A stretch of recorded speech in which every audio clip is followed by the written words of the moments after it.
ॐ त्र्यम्बकं यजामहे सुगन्धिं पुष्टिवर्धनम् उर्वारुकमिव बन्धनान्मृत्युर्मुक्षीयमामृतात्।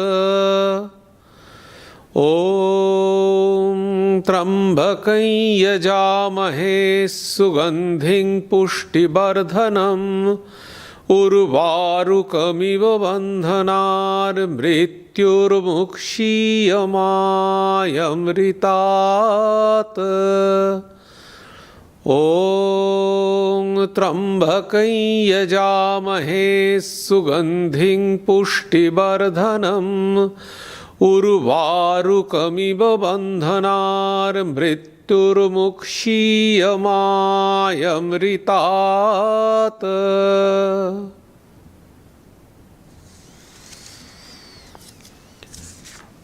Om. We worship and adore you, O Three-Eyed One, O Shiva. You are sweet gladness, the fragrance of life, who nourishes us, restores our health, and causes us to thrive. As in due time the stem of cucumber weakens, and the gourd is freed from the vine, so free us from attachment and death, and do not withhold immortality.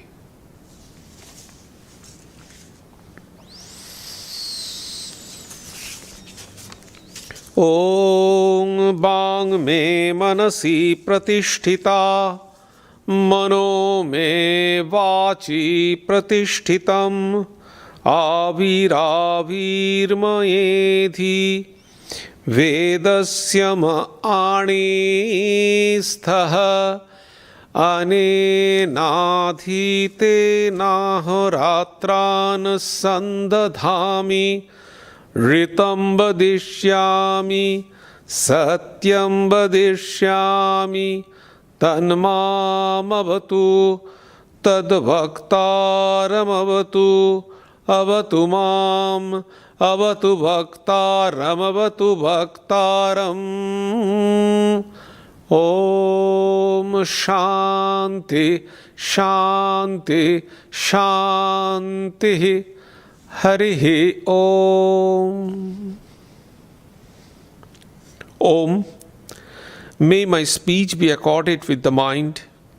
May my mind be accorded with the speech. O self-effulgent one Brahman, reveal thyself to me.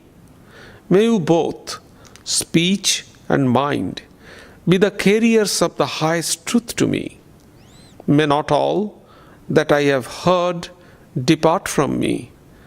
May I be able to join day and night through this study. I shall utter what is verbally true. I shall utter what is mentally true. May that Brahman protect me. May that Brahman protect the teacher. May that protect me. May that protect the teacher. Om. Peace, peace, peace be unto you all.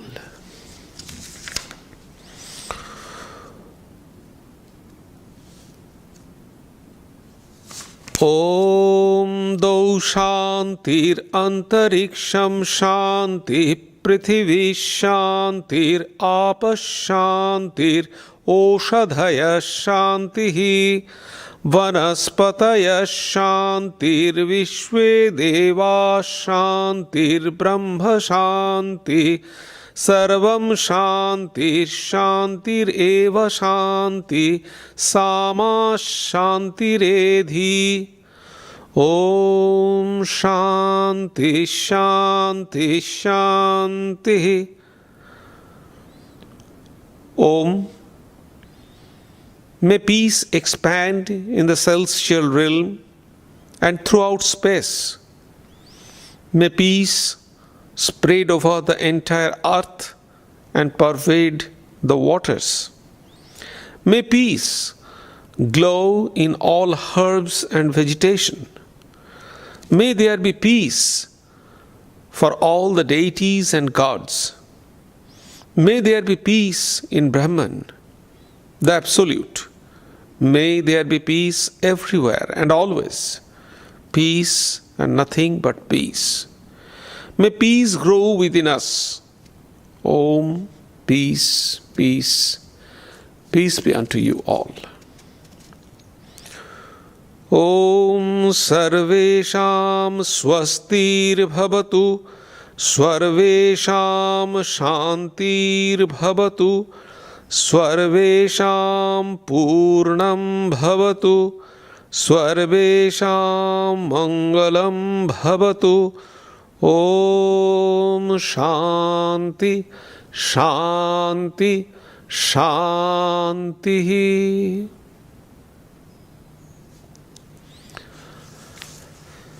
Good morning. This morning, I am going to speak on liberation of all. In Sanskrit, it is called Sarva Mukti.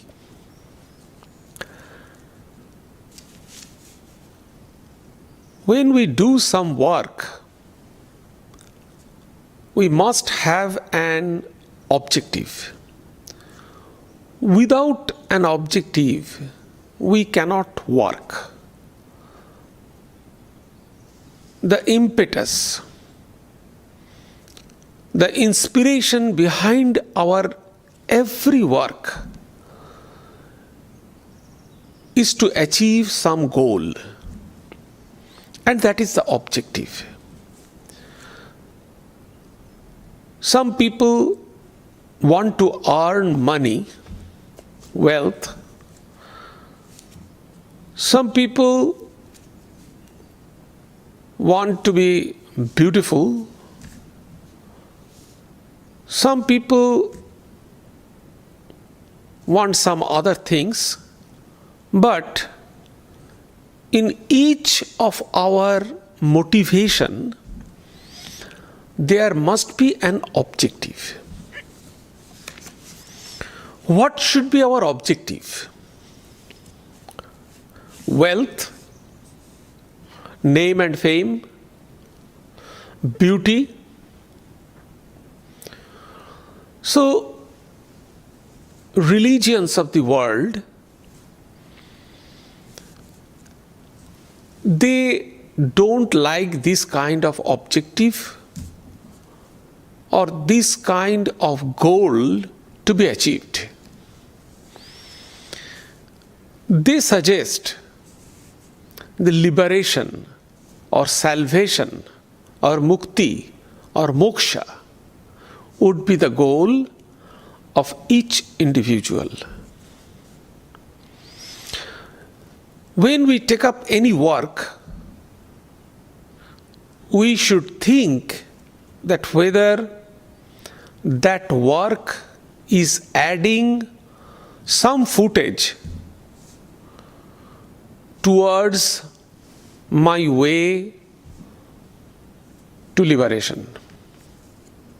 So, the religions of the world, they suggest this should be the goal, the objective, the motive force, the dynamism behind every work of an individual.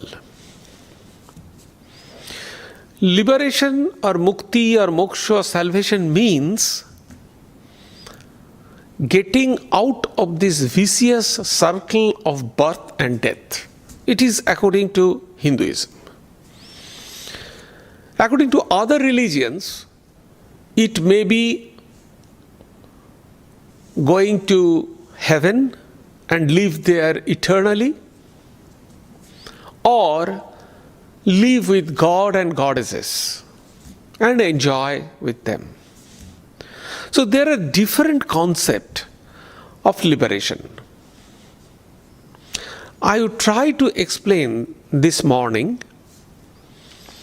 different concepts of liberation in world religions, and especially the Sarva Mukti or liberation of all which is prevailing in every religion of the world, we can find. So I would try to explain this concept, which we can find religions of the world as well as Indian philosophy.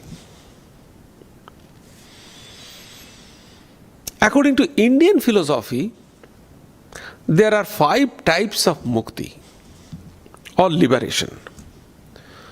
One is Jeevan Mukti.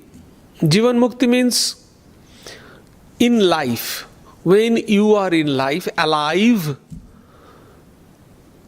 you get liberated. The example is Lord Buddha when they were alive, Sri Ramakrishna, Swami Vivekananda, Jesus. They were alive and at the same time they were liberated.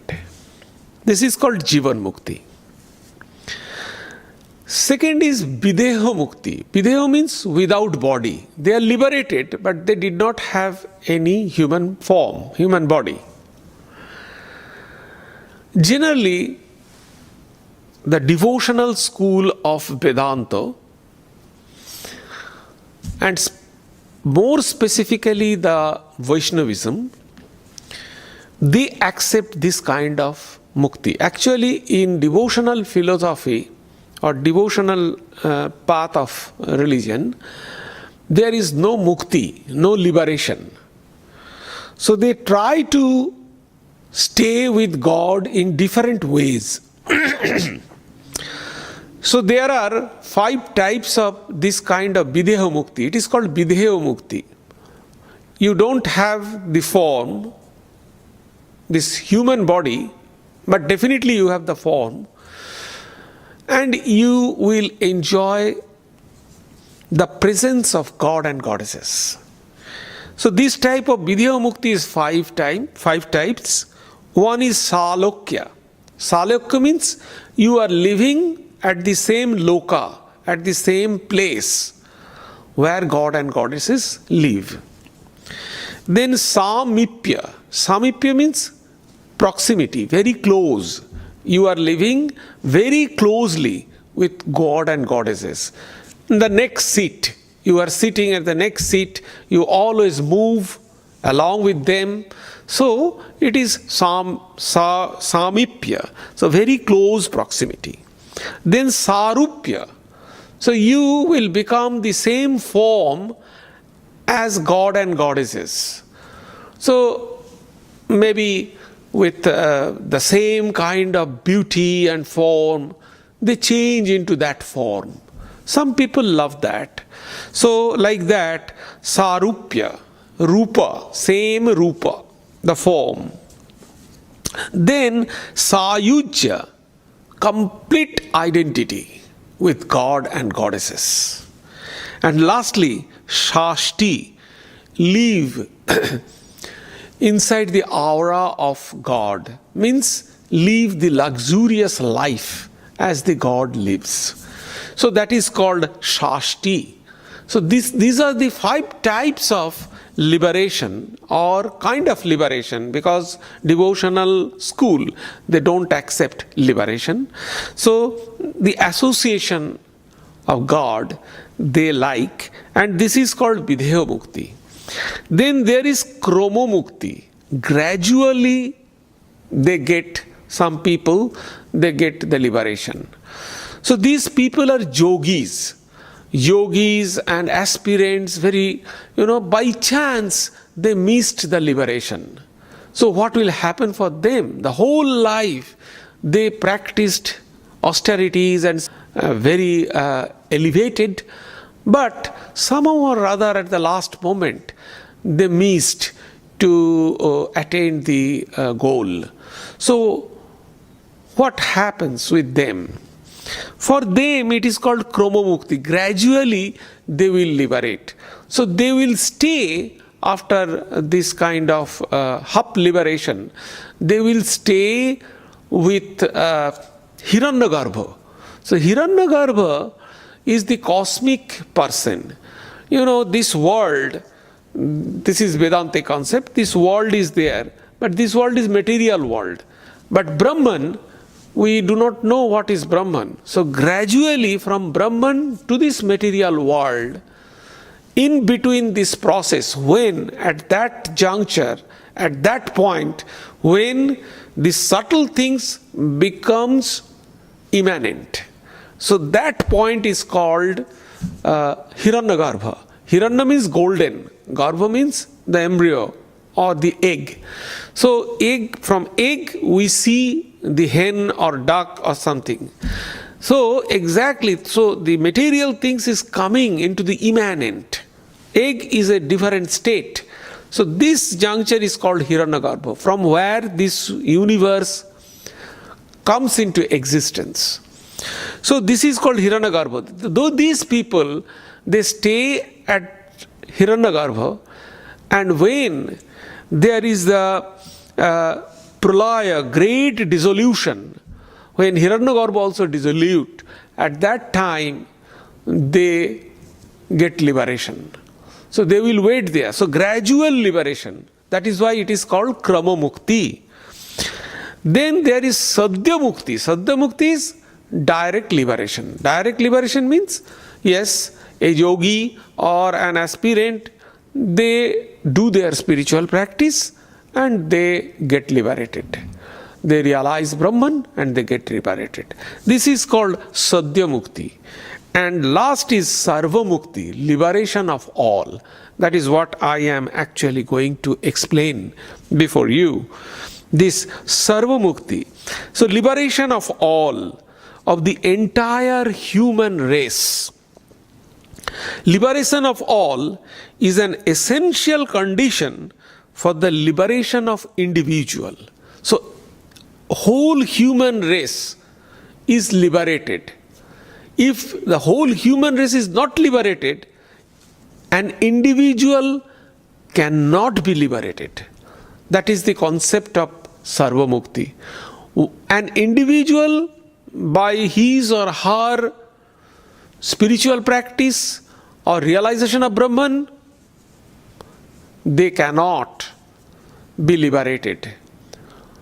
They have to wait unless the whole human race is liberated. So this is Sarva Mukti. So liberation of all is the essential condition for the liberation of individual. For no one can attain final and total liberation until every man and woman is liberated. So unless everybody is liberated, an individual cannot be liberated. This concept is called Sarva Mukti. Actually, most interesting thing is that Swami Vivekananda, at least in one place, advocated this Sarva Mukti in the complete works.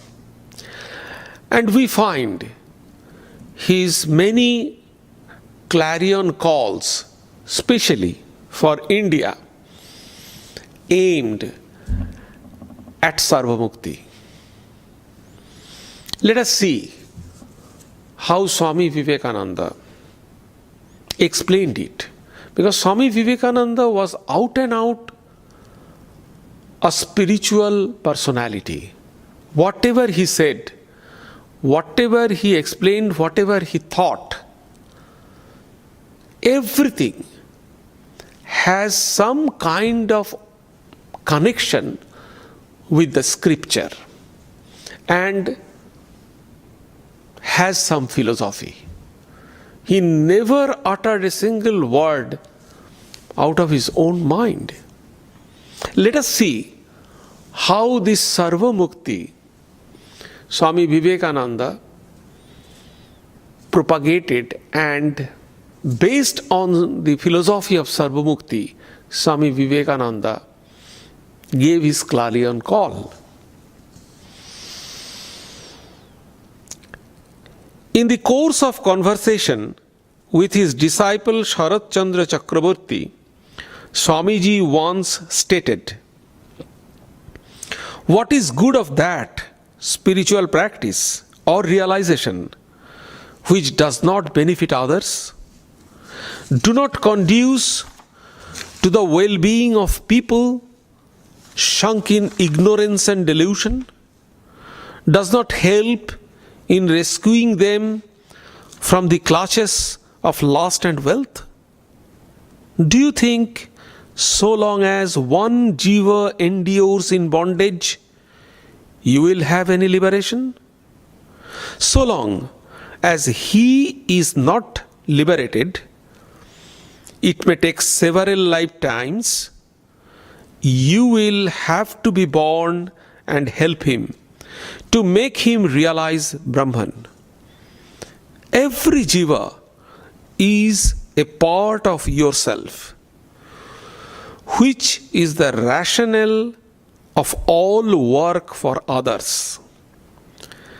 As you desire the wholehearted good of your wife and children, knowing them to be your own, so when a like amount of love and attraction for every jiva will awaken in you, then I shall know that Brahman is awakening in you, not a moment before.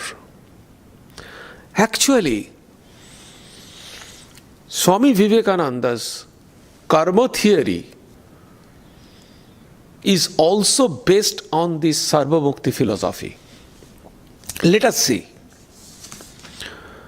The disciple exclaimed when he heard such things from Swamiji and said, "Sir, it is a most tremendous statement that without the salvation of all, there shall be no salvation for an individual."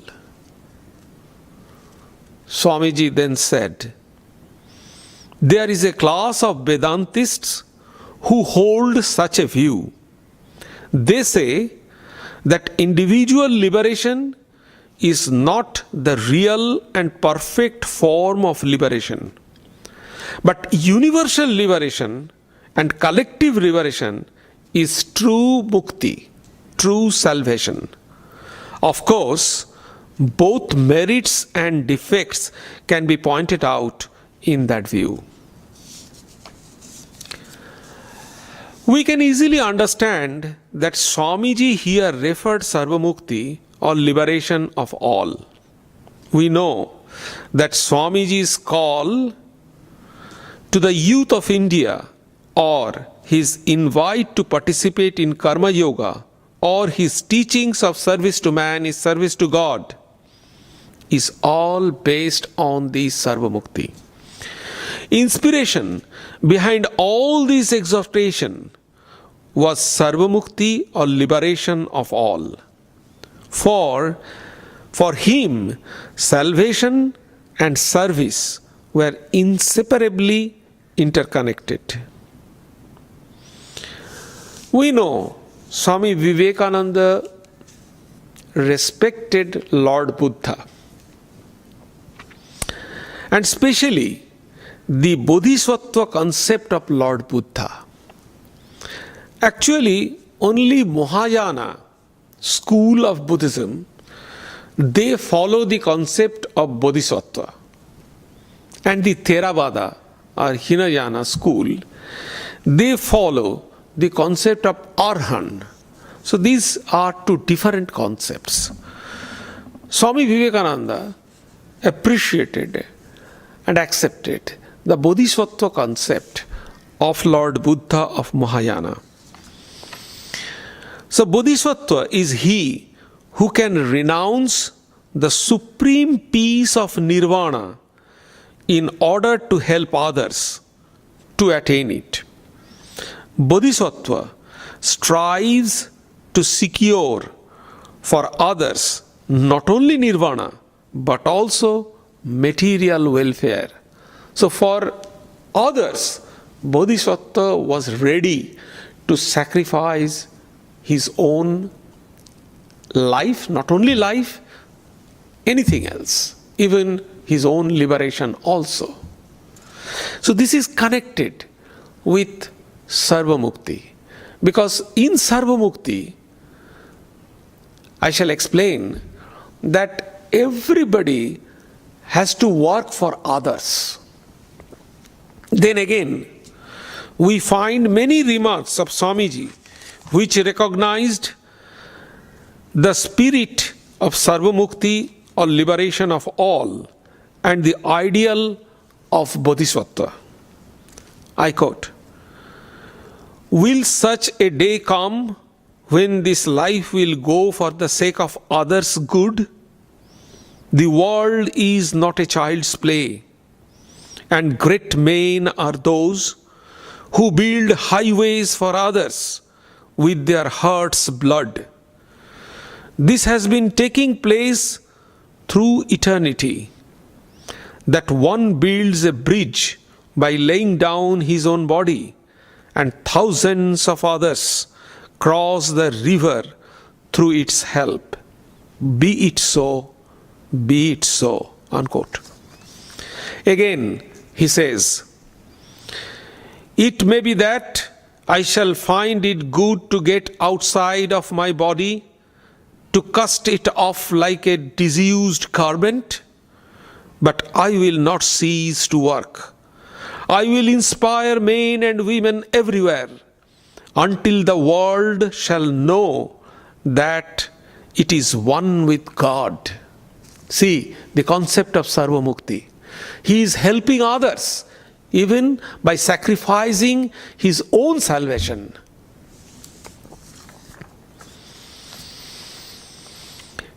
Again, I quote,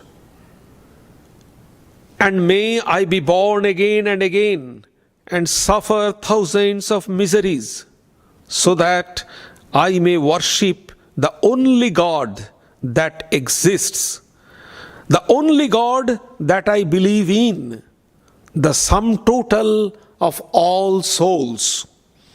And above all, my God is wicked, my God is miserable, my God is the poor of all races, of all species, is the special object of my worship." Unquote. See, all these Swamiji's sayings and tremendous powerful call, he had in his mind the concept of Sarva Mukti.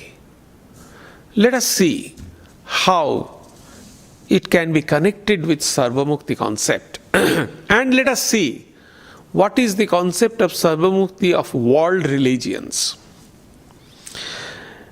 In world religions, Hinduism, Jainism, and Theravada Buddhism, that is Hinayana,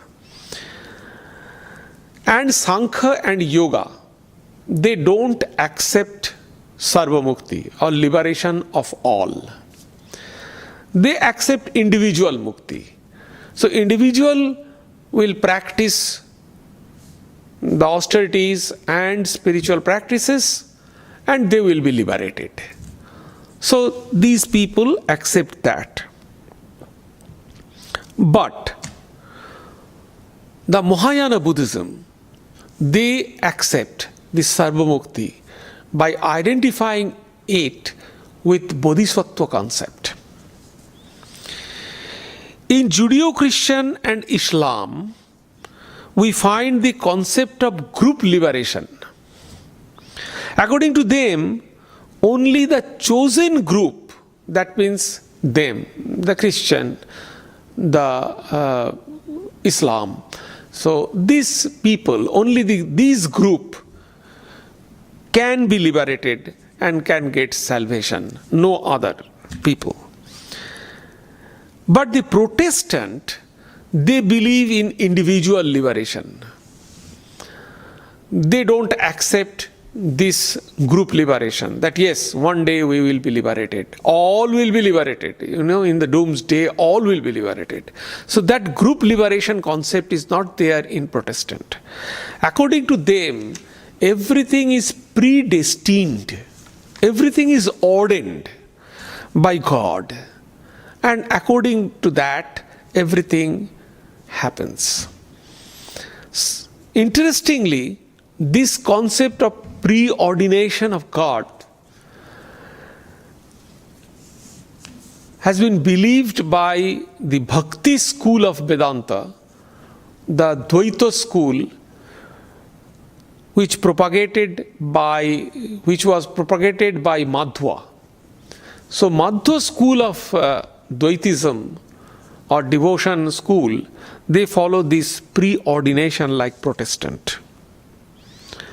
In the middle of 18th century, a Christian movement started, which is called Universalism, and which was propagated by John Raleigh and John Murray. One is German and another is British.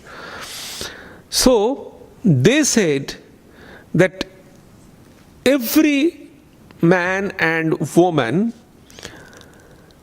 is eligible to be liberated, to get the salvation. So eligibility, they are eligible.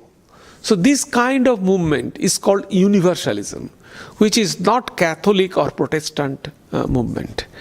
So it has happened in the middle of the 18th century. And in Vedanta,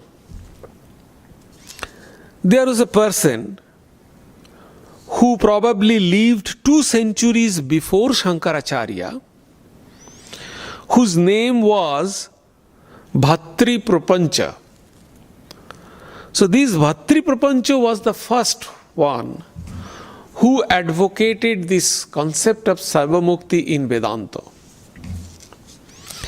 And this Bhatri Prapancha propounded the philosophy which is called Bheda Abheda, difference, non-difference.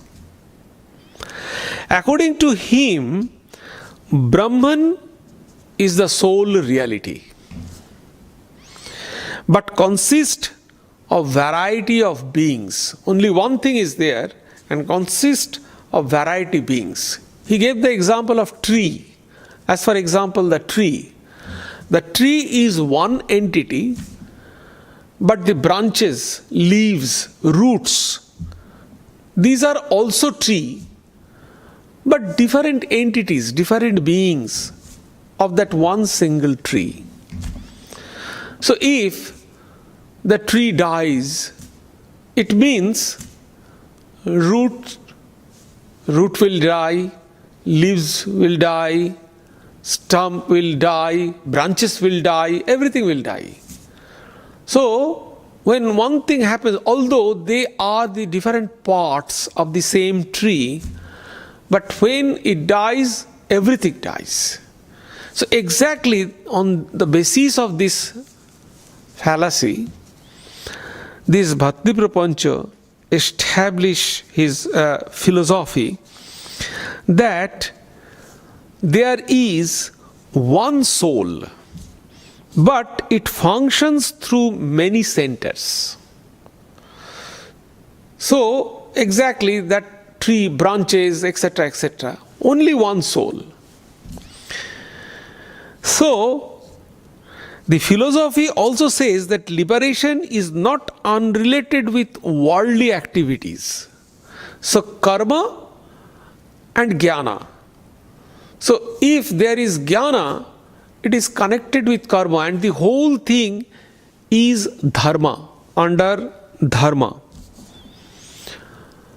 So you see, the thing is that when one person gets liberation, then the whole thing, because soul is one, it cannot be liberated. Only when all things are liberated, then only the whole soul will be liberated. So that is things. And then karma and jnana is connected. So when there is karma, it is based on jnana, the knowledge. So it is called karma and jnana samuchaya, the synchronization of syncretism of jnana and work. As one cannot be liberated alone, one has to work for the liberation of others. So one cannot be liberated. Just imagine how interesting is this concept. If I try to be liberated, I tried and practiced, I cannot be liberated, because unless everyone is liberated, so what is the way out? I shall work for others to get them liberated, then only I will be liberated. So this way we can do for others. That concept comes. So we serve others because of their liberation, then only I will be liberated. So this concept is there. And this karma and jnana samuchaya. So that is the concept of this Bhatri Prapancha. Then next is the mainstream of Vedanta. We know that there are three very important schools of Vedanta. One is called Vartika school. Vartika school of Sureshwaracharya. Sureshwaracharya was the disciple of Shankaracharya. So what they did actually, why these schools have been differentiated, different from one another, it is because they wrote commentary on Shankaracharya. They wrote tika on glossary on Shankaracharya. So the point is, on Shankaracharya's commentary, they wrote the explanation. And they differ from one another on that. So three main schools came. One is called Vartika school of Sureshwaracharya. He is the disciple of Shankaracharya. One is Vivarana school, Padmapada. He is also the disciple of Shankaracharya. The four disciples, they are among the four disciples, main four disciples, on whom Shankaracharya gave the responsibilities of 4 temples in 4 corners of India. So Vivarana school, that is Padmapada, and the Bhamati of Vachaspati. So Vachaspati was 1 generation younger than Shankaracharya. So these are the 3 main schools of Vedanta.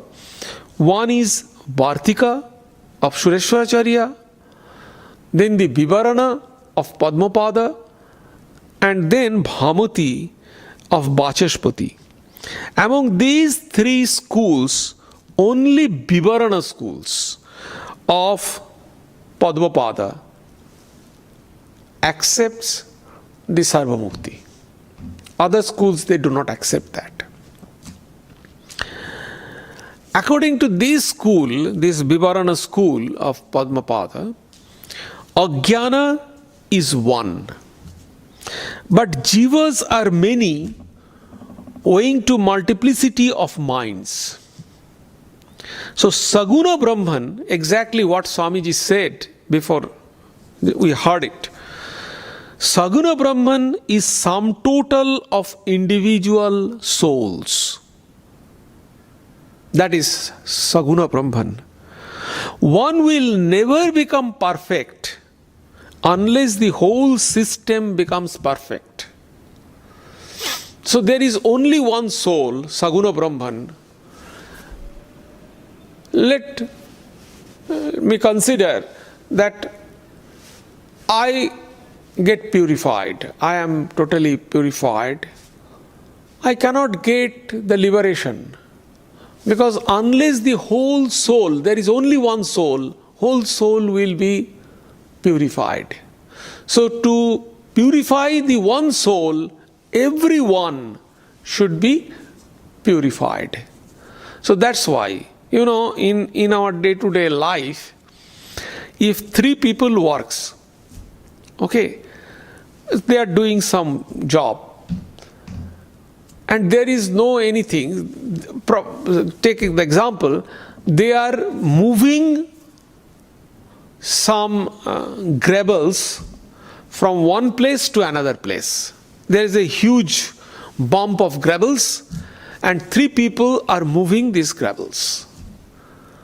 So unless they move the whole lump of gravels, their work will not stop.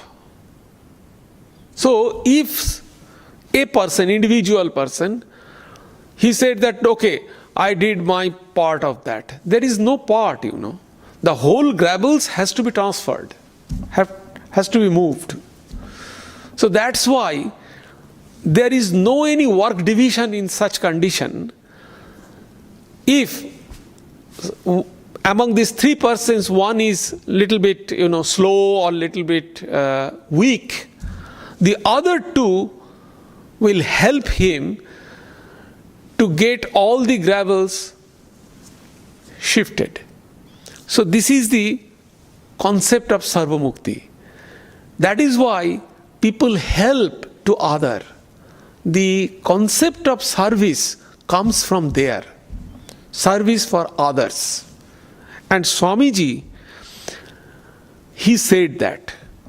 In all these quotations, I just read all those quotations. There, Swamiji said this concept, just like this. It may be that I shall find it good to get outside of my body, to cast it off like a disused garment, but I will never cease work, because it is not liberation.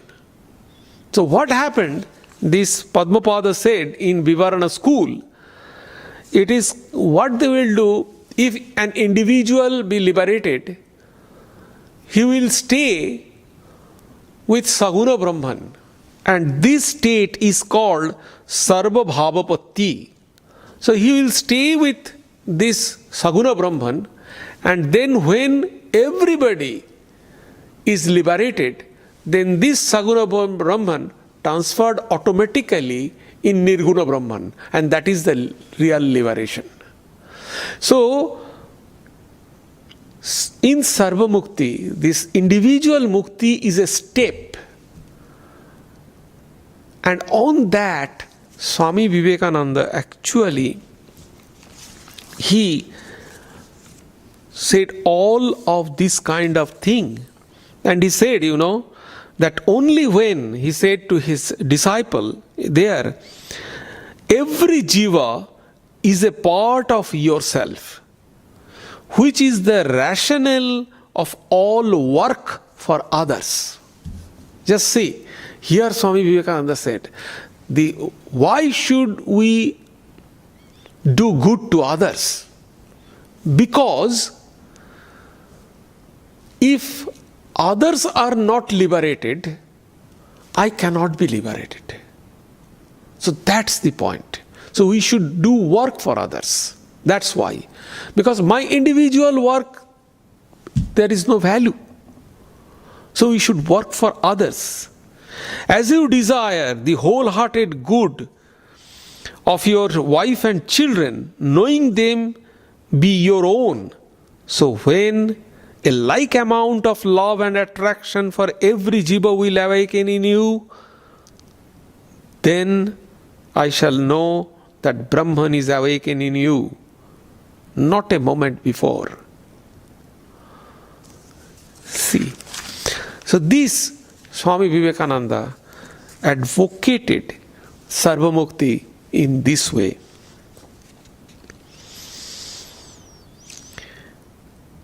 The enlightened person, as in Ishvara, he works for others. So, in other words, Sarva Mukti, liberation of all, is alone true liberation. The individual liberation is only a step towards it. This Sarva Mukti school, Vivarana school, advocates. Thus, this universal salvation, what we see in this scenario, this universal salvation in Christianity considered the eligibility.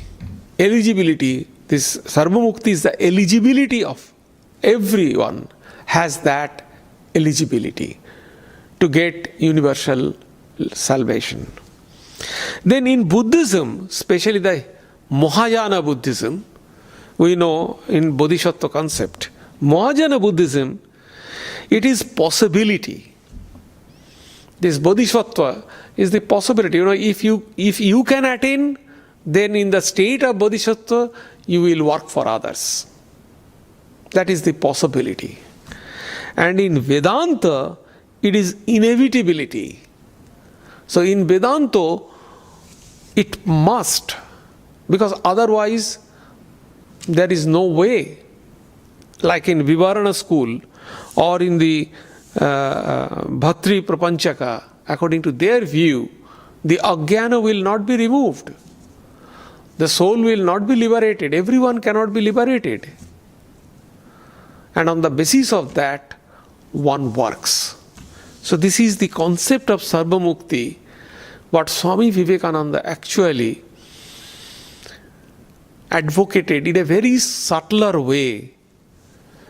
And actually when in the diary of the disciple we found that the disciple says that Swamiji did not, on that day, particularly on that day, Swamiji was in a very high mood, and Swamiji did not explain the detail of Sarva Mukti, and he did not mention which Vedanta group follows the Sarva Mukti.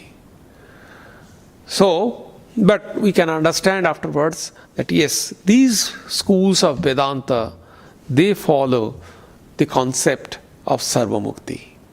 And Swamiji actually advocate in some places on this concept.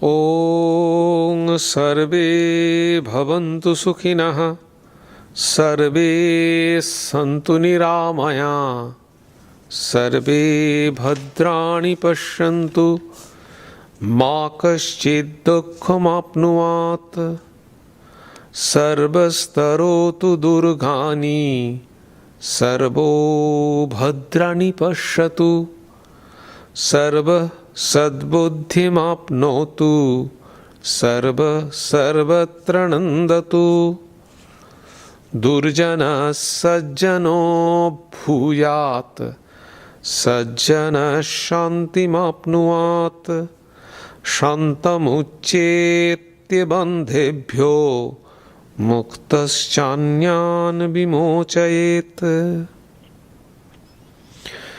May all be happy.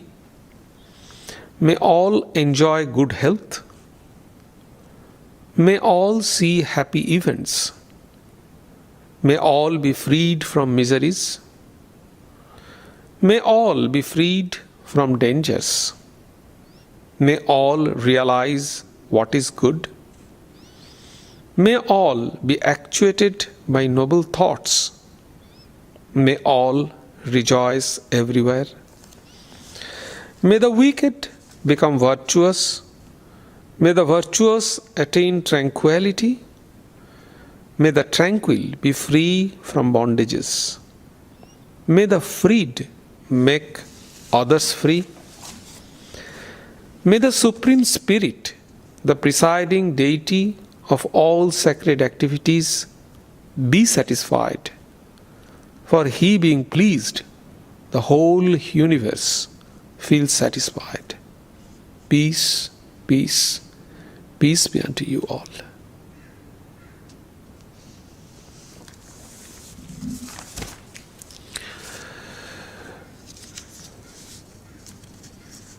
We have announcements. Next Sunday, July 19th, we do not have morning service, morning lecture at 11 o'clock, 11 a.m. Instead, we will have the Living in Spirit lecture at 5:30 p.m. Next Sunday, July 19th, we do not have this morning 11 a.m. lecture, but we will have 5:30 evening the Living in Spirit lecture. Our guest lecturer in this Living in Spirit is Reverend Heng Shur. He is going to speak Buddhistic perspective in this scenario of new normal. So he is going to speak. It will be Zoom. It will be by Zoom platform, and probably you have already those who are getting our bulletin and our other information, those who are in our mailing list. I am sure you have already received the link, the Zoom link, so you can attend. And whenever is there any question answer, there will be the question answer session after the talk. So if you want to ask any question, please raise your hand, and then the operator who will operate the whole thing, he will connect you with the question. Because at a time we cannot accept many questions, so you have to raise your hand, and the operator will watch you, and then he will connect you. So that in this way we can go ahead with the question answer. And then on 26th July, we will have the lecture Loneliness. Swami Prasannatmananda will be giving that talk at 11 a.m. 26th July at 11 a.m. in live streaming, there will be the Sunday talk on loneliness. And after that, after this talk, after July, we will have the summer recess. And August and September, probably the last Sunday of September, we will resume our Sunday talk again. It may be the 27th September, it seems to be. So on that day, we shall resume our Sunday service. But in summer,